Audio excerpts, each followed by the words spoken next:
chers téléspectateurs, c'est avec un grand plaisir que nous poursuivons cette journée d'enseignement avec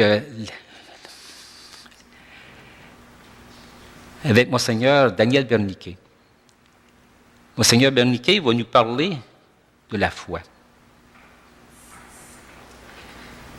Dans son premier enseignement, il nous a fait prendre conscience de l'impact que la foi a sur notre vie de tous les jours. Nous savons que nous sommes sauvés. Nous savons ce qui nous attend au dernier jour. Il faut maintenant le vivre. Accueillons chaleureusement Monseigneur Daniel Berniquet.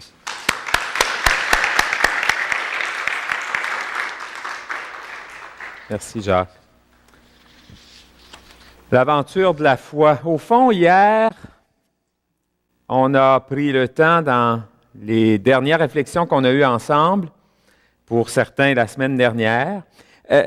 On a regardé la longue et exaltante aventure de la foi. Et je vous avais laissé un devoir de reprendre, si c'était possible, de reprendre la lettre aux Hébreux, au chapitre 11, et de voir comment, dans votre vie, votre histoire sainte, votre cheminement de foi à vous, de prendre le temps de le parcourir.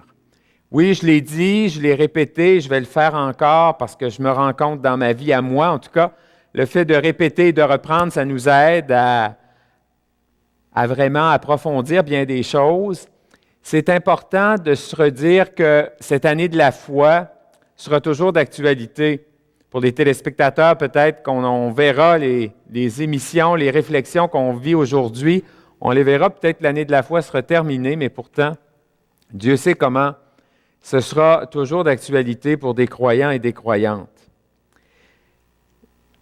Dans la lecture de Paul aux Romains, eh bien, Paul parle et il dit « Espérant contre toute espérance, eh bien, il a cru. » Alors, toute cette question de la foi, cette question de chercher à vivre pleinement chaque instant. Et on vivra dans la foi, on l'a rappelé hier, jusqu'au moment où on se retrouvera devant le Seigneur.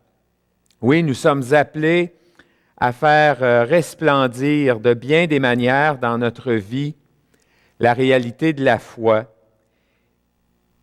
Et le pape François, j'ai parlé beaucoup hier du pape Benoît parce que j'ai parlé de la lettre qu'il nous a donnée au début de l'année de la foi. Il parle de la porte de la foi, le pape Benoît. Mais le pape François, lui aussi, continue de bien des manières. Il a été élu au cœur de l'année de la foi et il nous a donné, à la fin juin, une encyclique. Et c'est intéressant parce que le pape François parle peut-être moins de la porte de la foi, il parle de la lumière de la foi. Alors, cette encyclique, c'est intéressant pour nous, hein? Elle nous est adressée, cette lettre du Saint-Père, qu'on ait la chance de la parcourir, qu'on ait la chance de la méditer. Certainement que c'est une invitation qui nous est faite. Mais le pape François, dans sa messe où il a inauguré son ministère comme évêque de Rome, comme successeur de Pierre, il disait « Aujourd'hui encore, devant tant de traits de ciel gris, nous avons besoin de voir la lumière de l'espérance. » Je vous ai déjà donné quelque chose sur l'espérance. Et de donner nous-mêmes espérance. Garder la création, tout homme et toute femme, avec un regard de tendresse et d'amour, c'est ouvrir l'horizon de l'espérance. Mais ça, c'est possible grâce à la foi, bien sûr. Et pour le croyant, pour la croyante, pour nous, chrétiens, chrétiennes, comme Abraham, et là, le Saint-Père dit comme Saint-Joseph, parce qu'il a inauguré son ministère le jour de la fête de Saint-Joseph, eh bien, l'espérance que nous portons à l'horizon de Dieu qui nous a été ouvert dans le Christ est fondée sur le rocher qui est Dieu. Toute cette réalité de l'espérance, de la foi et de la charité, trois vertus théologales, eh bien, ça doit être au cœur de notre quotidien. Et la foi, bien sûr, nous avons réfléchi là-dessus et nous allons poursuivre aujourd'hui, eh bien, doit nous amener à certainement toujours demander au Seigneur qu'il augmente en nous la foi. Alors, je vous propose à ce moment-ci de vous partager la page d'Évangile où les disciples reviennent auprès du Seigneur et ils font cette demande. C'est de l'Évangile de Saint Luc. Les apôtres dirent au Seigneur, « Augmente en nous la foi. » Le Seigneur répondit, « La foi, si vous en aviez gros comme une graine de moutarde, vous diriez au grand arbre que voici, déracine-toi et va te planter dans la mer, il vous obéirait. » Et là, Jésus poursuit dans cette page d'Évangile, « Lequel d'entre vous, quand son serviteur vient de labourer ou de garder les bêtes, lui dira à son retour des champs, « Viens vite à table. » Ne lui dira-t-il pas plutôt, « Prépare-moi à dîner. Mets-toi en tenue pour me servir, le temps que je mange et que je boive. Ensuite, tu pourras manger et boire à ton tour. » Sera-t-il reconnaissant envers ce serviteur d'avoir exécuté ses ordres? De même, vous aussi. Quand vous aurez fait tout ce que Dieu vous a commandé, dites-vous, nous sommes des serviteurs quelconques, nous n'avons fait que notre devoir. C'est particulièrement intéressant de voir comment le Seigneur, après cette demande des apôtres, augmente en nous la foi. Il raconte et il dit, bon, si vous aviez la foi gros comme un grain de moutarde, vous diriez au grand arbre que voici va te jeter dans la mer, puis il irait là. Et ensuite, que Jésus poursuive immédiatement après avec cette parabole des serviteurs quelconques. On traduit comme ça, mais au fond, c'est serviteurs inutiles. Si on va être plus fidèle au texte, comment se fait-il que dans un contexte où on demande au Seigneur d'augmenter la foi, il nous parle des serviteurs inutiles? Oui, la page d'Évangile qu'on vient d'entendre contient comme deux pensées tout à fait contradictoires, en tout cas selon l'apparence. L'être humain n'est rien devant Dieu, il est comme un serviteur inutile.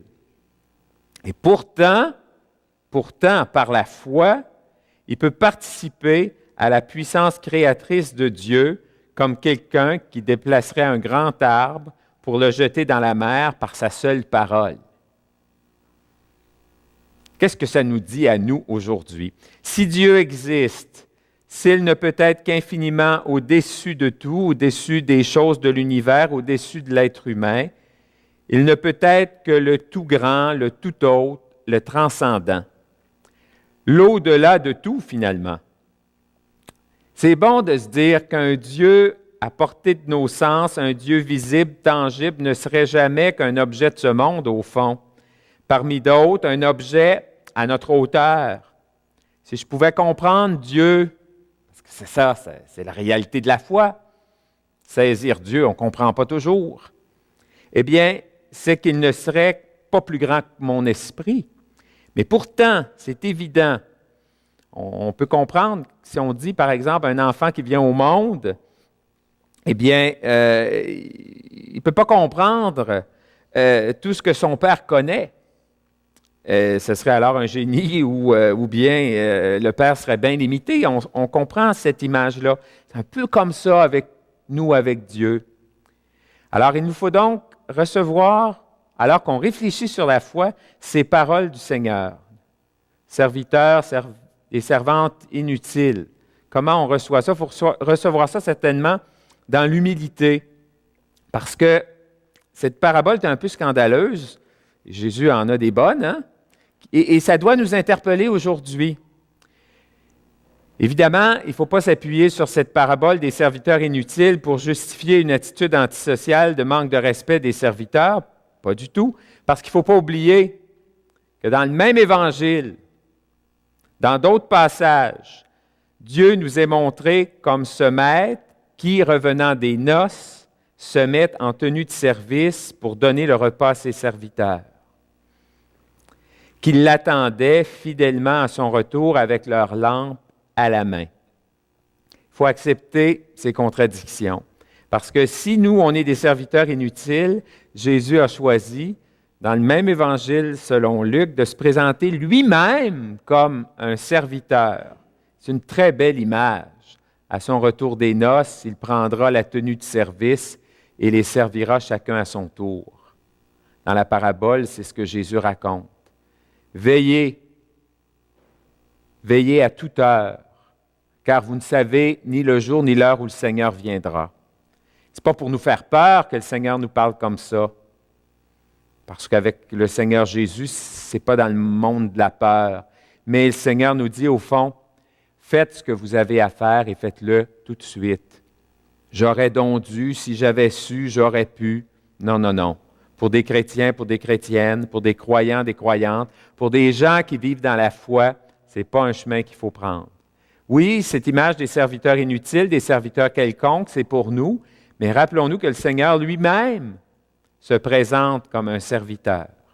Oui, en effet, comment ne pas reconnaître effectivement, et ça c'est important aussi, comment reconnaître effectivement que nous n'avons pas de compte à demander à Dieu? Ça, c'est une réalité de la foi, qu'il est bon de se rappeler. Tantôt, Jacques nous partageait, c'est intéressant, il a prié, il a demandé au Seigneur et il a reçu des bénédictions du Seigneur dans la foi. Il souhaitait le meilleur pour son fils, pour sa belle-fille. Il a été exaucé. C'est pas assez merveilleux? Et ça nous est tous et tout arrivé, tant mieux. Mais il y a quelques jours, moi je parlais à une maman, à un papa, ils ont prié, ils ont demandé au Seigneur que leur fils puisse obtenir un travail. Et ils désiraient vraiment qu'ils puissent obtenir ce travail, mais ce n'est pas arrivé. Ça va moins bien dans ce temps-là. C'est plus difficile. Ça devient une épreuve pour la foi. Et leur fils leur a dit, c'est bien beau de prier, puis c'est bien beau de demander, mais quand est-ce que je vais être exaucé? Hein? Ça nous arrive tous. Ça fait partie de la foi. Et moi, en bon pasteur, j'ai rappelé aux parents, j'ai dit, écoute, peut-être qu'il y a quelque chose d'encore mieux qui l'attend. À quelque part, je suis convaincu de ça, mais je peux très bien comprendre en même temps qu'actuellement, c'est difficile. Et ça aussi, il est bon de se rappeler qu'on n'a pas de compte à demander à Dieu et que nous sommes que des petits, tout petits devant lui. On ne peut pas manipuler Dieu. Eh bien, la seule vraie attitude pour des croyants, des croyantes, au fond, c'est l'humilité. Oui, nous sommes des serviteurs, des servantes inutiles, mais combien précieux, précieuses pour Dieu. De par notre baptême, nous sommes tous appelés à proclamer à temps et à contre-temps que Jésus est Christ et Seigneur. C'est pourquoi Foi et Télévision Chrétienne vous invite à faire parvenir votre don à l'adresse indiquée à l'écran. Nous vous remercions de votre grande générosité et de vos prières.